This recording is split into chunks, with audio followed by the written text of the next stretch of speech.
Assalamualaikum warahmatullahi wabarakatuh.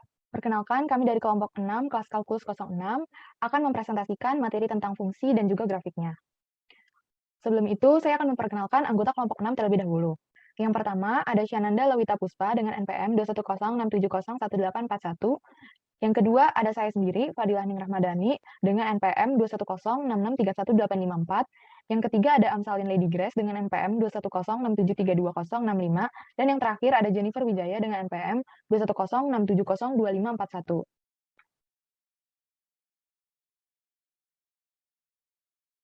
Pembahasan yang pertama dari materi ini adalah tentang definisi dari fungsi, daerah asal, dan daerah hasil.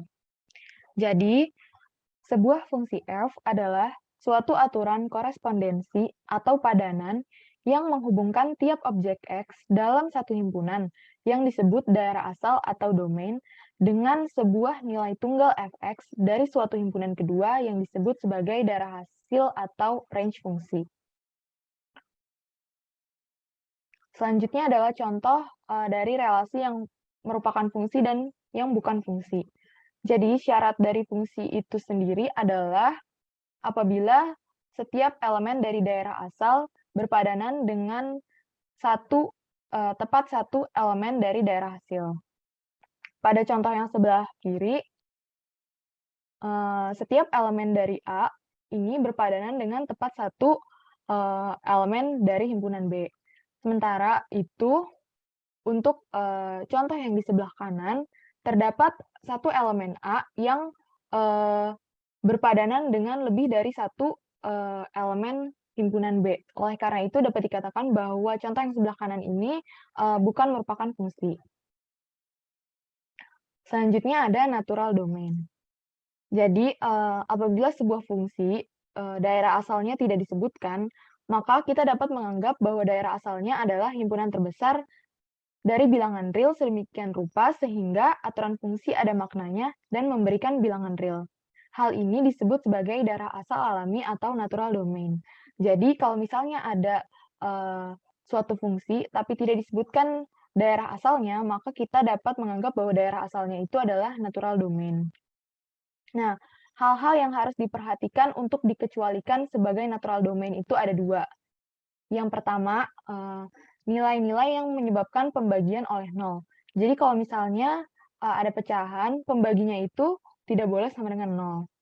Yang kedua, adalah akar kuadrat dari bilangan negatif. Jadi dalam akar kuadrat itu, bilangannya harus lebih besar atau sama dengan dari nol. Selanjutnya adalah jenis-jenis fungsi. Fungsi memiliki beberapa jenis, seperti fungsi polinom atau suku banyak, dan memiliki bentuk umum seperti yang sudah diterangkan di sini. Fx memiliki A0 plus A1x plus A2x kuadrat, dan selanjutnya. Fungsi suku banyak terdefinisi di mana-mana atau dalam bentuk bilangan real, dan macam-macamnya adalah fungsi konstan, fungsi linear, dan fungsi kuadrat, dan memiliki contoh seperti yang sudah diterangkan. Selanjutnya adalah fungsi rasional. Fungsi rasional memiliki bentuk umum fx sama dengan px per qx, dengan px dan qx adalah fungsi polinom dan qx bukan 0. Fungsi rasional terdefinisi di mana-mana juga, kecuali jika pembuat nolnya adalah qx.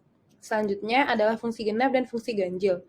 Fungsi f disebut fungsi ganjil jika f min x sama dengan min fx, dan grafik ganjil simetri terhadap titik asalnya. Selanjutnya adalah fungsi f disebut fungsi genap jika f min x sama dengan fx, dan grafik fungsi genap memiliki simetri terhadap sumbu y.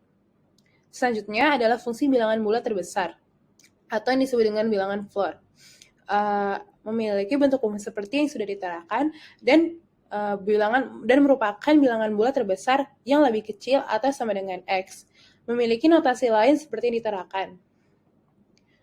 Dan yang terakhir adalah fungsi trigonometri. Fungsi trigonometri merupakan fungsi yang memuat trigonometri, seperti fungsi fx sama dengan sin x, fx sama dengan cos x, dan fx sama dengan tan x. Dan seperti contoh-contoh yang sudah tertera pada layar. Grafik fungsi adalah letak dari titik-titik x, y yang memenuhi persamaan y sama dengan fx. Grafik fungsi terdiri dari beberapa jenis, contohnya grafik fungsi kuadrat yaitu parabola, grafik fungsi eksponensial, dan grafik fungsi linear. Sifat-sifat dari grafik fungsi kuadrat dapat ditentukan berdasarkan nilai A, nilai B, nilai C, dan nilai diskriminan dari persamaan kuadrat. Nilai A lebih besar daripada 0 menunjukkan kalau grafik terbuka ke atas, sedangkan nilai A lebih kecil daripada 0 menunjukkan kalau grafik terbuka ke bawah. Nilai B lebih besar daripada 0 menunjukkan kalau titik balik berada di kanan sumbu Y. Nilai B lebih kecil daripada 0 menunjukkan kalau titik balik berada di kiri sumbu Y. Sedangkan nilai B sama dengan 0 menunjukkan kalau titik balik berada di sumbu Y. Nilai C lebih besar daripada 0 menentukan kalau grafik memotong sumbu Y positif. Nilai C lebih kecil daripada 0 menunjukkan kalau grafik memotong sumbu Y negatif. Sedangkan nilai C sama dengan 0 menunjukkan kalau grafik melalui titik X0 dan titik Y0.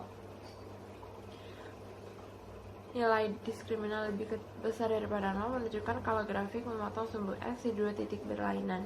Nilai diskriminan lebih kecil daripada 0 menunjukkan kalau grafik tidak memotong atau tidak menyinggung. Sedangkan nilai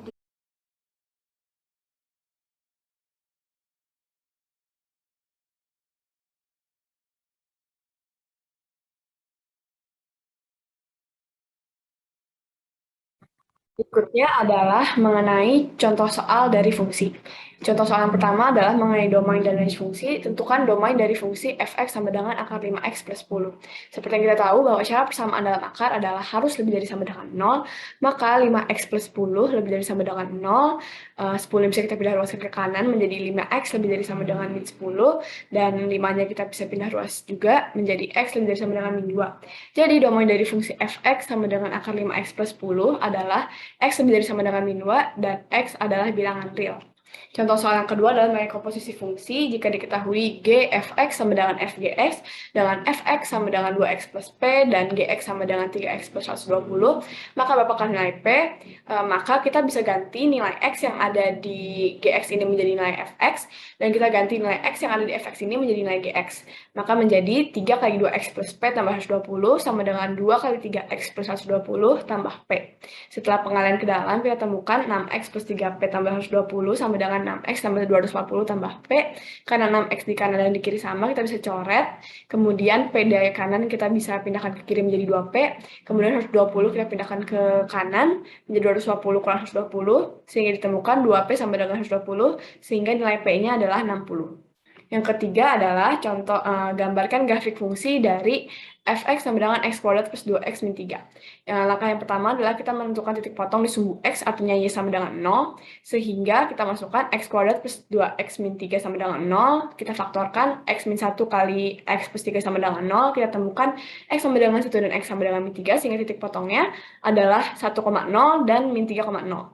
Kemudian kita tentukan titik potong di sumbu Y, di mana kita substitusikan nilai X sama dengan 0. Kita masukkan ke persamaan menjadi Y sama dengan 0 kuadrat tambah 2 kali 0 kurang 3. Kita temukan Y sama dengan min 3, sehingga koordinatnya adalah 0,3. Kemudian kita mencari titik puncak dari kurva. Kita bisa menggunakan rumus X sama dengan min B per 2A, di mana B adalah koefisien dari X yaitu 2, dan A adalah koefisien dari X kuadrat yaitu 1. Kita bisa masukkan X sama dengan min 2 per 2 kali min 1, dan kita temukan X sama dengan min 1. Untuk mencari nilai Y-nya, kita bisa substitusikan nilai X sama dengan min 1 ke dalam persamaan menjadi Y sama dengan min 1 kuadrat tambah 2 kali min 1 kurang 3, dan kita temukan Y sama dengan min 4, maka titik koordinat titik puncaknya adalah min 1, min 4. Kemudian kita mencari sumbu simetri, di mana X sama, menggunakan rumus X sama dengan min B per 2A juga. Seperti tadi, X sama dengan min 2 per 2 kali min 1, dan X sama dengan min 1. Karena nilai A di sini adalah 1, di mana 1 itu lebih dari 0, maka A lebih dari 0, sehingga kurvanya akan terbuka ke atas, dan menjadi berbentuk seperti ini. Sekian presentasi dari kelompok 6, kurang lebihnya mohon maaf, semoga video ini dapat bermanfaat. Terima kasih.